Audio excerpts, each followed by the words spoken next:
The book of Genesis. In the first video, we saw how chapters 1 through 11 set up the basic storyline of the Bible. God has created all things, and he makes humans in his image to rule the world on his behalf.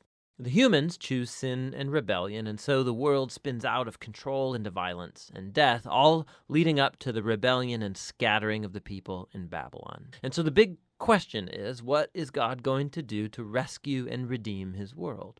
Well, out of that scattering at Babylon, the author traces a genealogy of just one family that leads eventually to a man named Abram, later known as Abraham. And God's promise to Abraham at the beginning of chapter 12 opens up a whole new movement in the story. God calls Abraham to leave his home and go to the land of Canaan, which God says will become his one day. And in that land, God promises to make Abraham into a great nation, to make his name great, and to bless him. Now, these promises are connected back to earlier parts of the book. So Babylon had arrogantly tried to make a great name for itself, and that didn't go over very well. But God, in his generosity, is going to bestow a great name on this no-name guy, Abraham. And God's blessing of Abraham echoes all the way back to that original blessing God gave humanity in the beginning. So the question is, why is God going to bless Abraham and his family? And the last line of God's promise makes this clear. So that all the families of the earth will find God's blessing in you. Now, this is key for understanding the whole rest of the biblical story. God's plan is to rescue and bless his rebellious world through Abraham's family. And this is why the whole rest of the Old Testament story is just going to focus on this one family, eventually called the people of Israel. This is also why Israel will later be called a kingdom of priests at Mount Sinai. God wants to use them to show all of the other nations what he's like. And ultimately, this is the promise that gets picked up by the later biblical prophets and poets who say that its fulfillment will come through Israel's messianic king, whose reign will bring justice and peace to all of the nations. Now, at this point of the story, none of that's clear. You just have to keep reading and watch the promise develop. And so the rest of the book focuses on Abraham and his family. First, Abraham himself, then his son Isaac, and then his son Jacob, and then Jacob's 12 sons.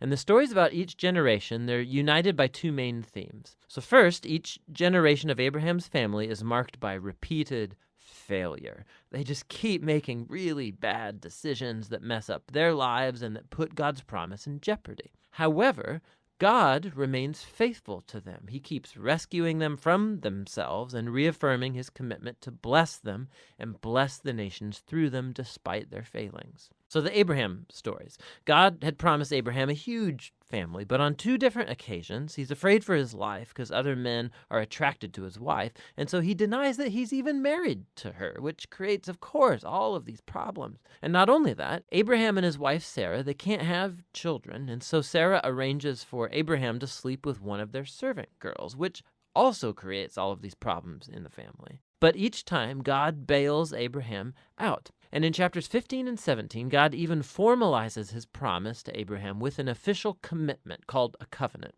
This is a classic scene. God invites Abraham to look up at the night stars and to count them. And he says, that's how numerous your family's going to be. And despite all of the odds, having no kids and no way to have any at the moment, Abraham looks up in the sky and simply trusts God's promise. And God responds by entering into a covenant with Abraham, promising that he will become a father of many nations, that God's blessing may come to the whole world.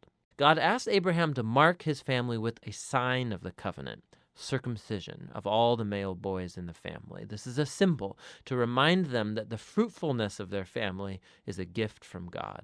And so Abraham has lots of kids eventually, and he dies at a good old age. Now, the Jacob stories play out these themes even more dramatically. From birth, Jacob lives up to the meaning of his name, which is deceiver. He cheats his brother Esau out of his inheritance and blessing, and he does it by deceiving his old blind father, no less, and then he just takes off. He goes on to take 4 wives, even though he really only loves one, Rachel, and this creates all of these rivalries in the family. The only thing that humbles Jacob is being deceived by his uncle Laban, who cheats him out of years of his life. The tables have finally turned.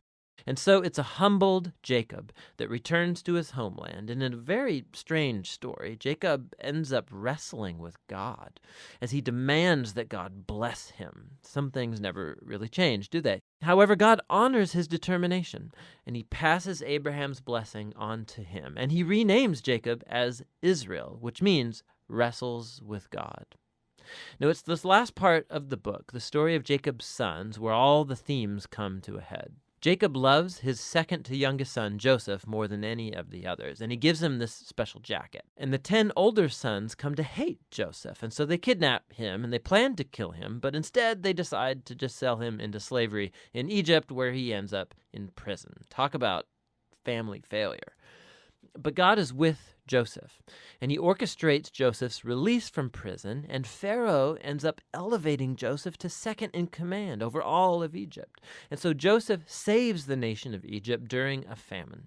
And he also ends up saving his brothers and his family from starving to death.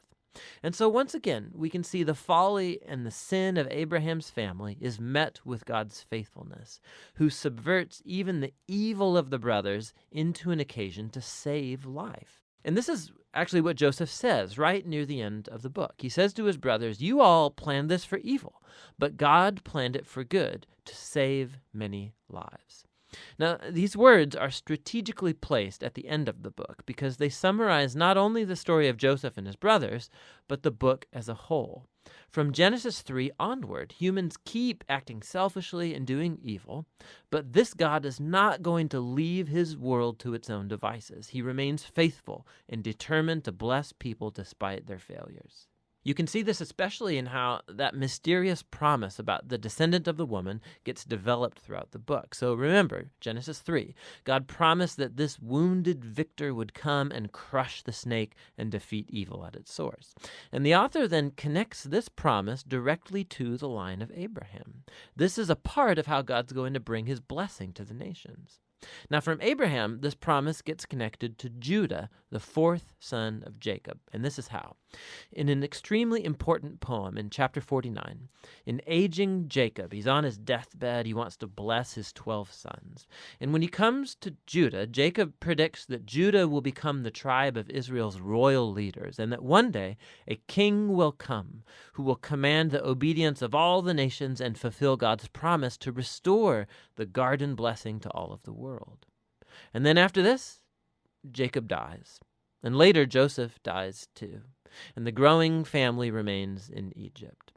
And so the book of Genesis ends with all of these future hopes and promises left hanging and undeveloped. And it forces you to turn the page to see how it's all going to turn out. But for now, that's the book of Genesis.